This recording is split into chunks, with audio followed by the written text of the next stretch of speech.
Imagine this. You're standing in a crowded room, surrounded by people whose opinions you've spent your entire life trying to earn. Their laughter feels like validation, their silence like judgment. You've shaped your choices, your dreams, even your identity around what they might think. But here's the unsettling truth. What if none of it matters? What if the approval you've been chasing is nothing more than a mirage, a phantom that disappears the moment you reach for it? What if the weight of their opinions isn't real? What if the fear of judgment, the anxiety of not being enough, the endless cycle of people-pleasing? What if it's all just a story you've been telling yourself? And here's the paradox.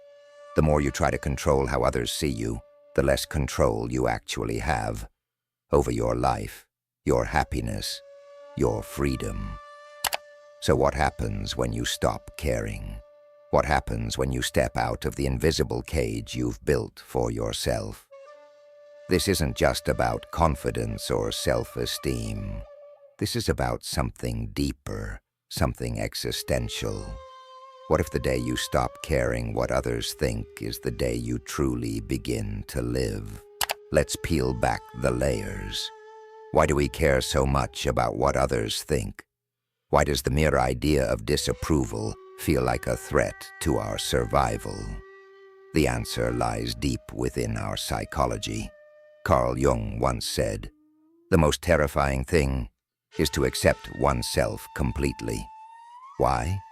Because to accept yourself is to confront the parts of you that society, your family, or your peers might reject.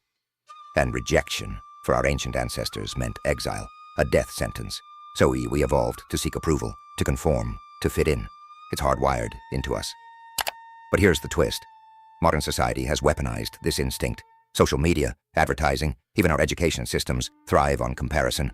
They feed us a constant stream of ideals, how we should look, act, think, and feel. And in this sea of expectations, we lose ourselves. Philosophers like Friedrich Nietzsche saw this as a form of slavery. He called it the herd mentality, where individuals suppress their true selves to avoid standing out. Jean-Paul Sartre took it further, arguing that hell is other people, not because people are inherently bad, but because we allow their judgments to define us. And yet, we keep playing the game. We keep chasing the approval of others, even when it costs us our authenticity, our joy, our freedom. Why? Because the alternative, facing the uncertainty of being truly ourselves, feels even more terrifying. But what if the real terror isn't in being yourself? What if the real terror is in never discovering who you are? Let's talk about the cost. The cost of caring too much about what others think isn't just emotional. It's existential. It's the dreams you abandon because someone told you they were unrealistic.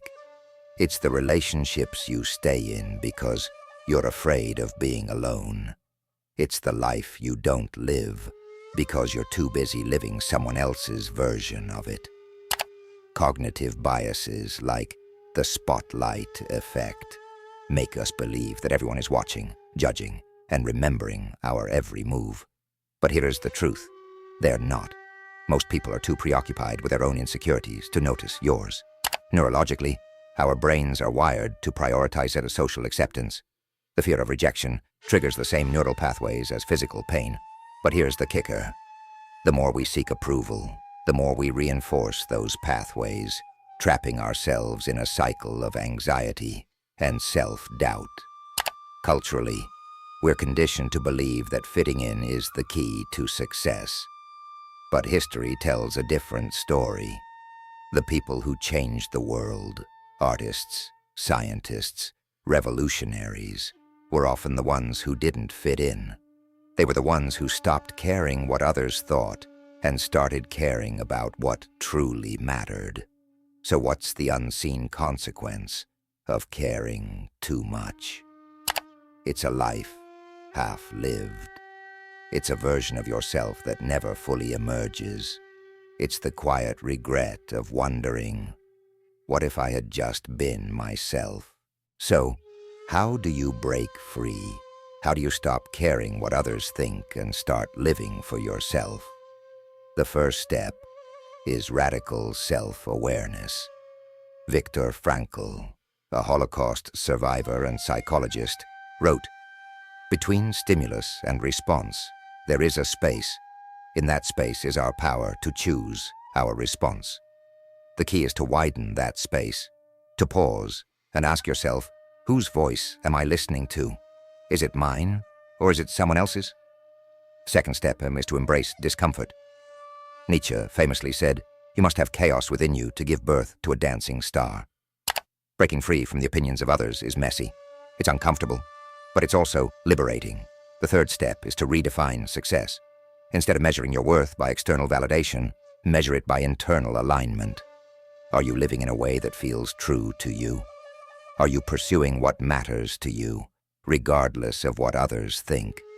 History is full of rebels who dared to break free.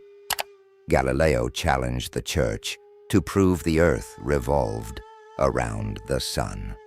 Rosa Parks refused to give up her seat, sparking a movement. These weren't people who didn't care about consequences. They were people who cared more about their truth than the opinions of others. And here's the secret. When you stop caring what others think, you don't lose their respect. You gain your own. Here's the ultimate truth. The day you stop caring what others think is the day you reclaim your power. It's the day you realize that your worth isn't determined by their opinions. It's inherent.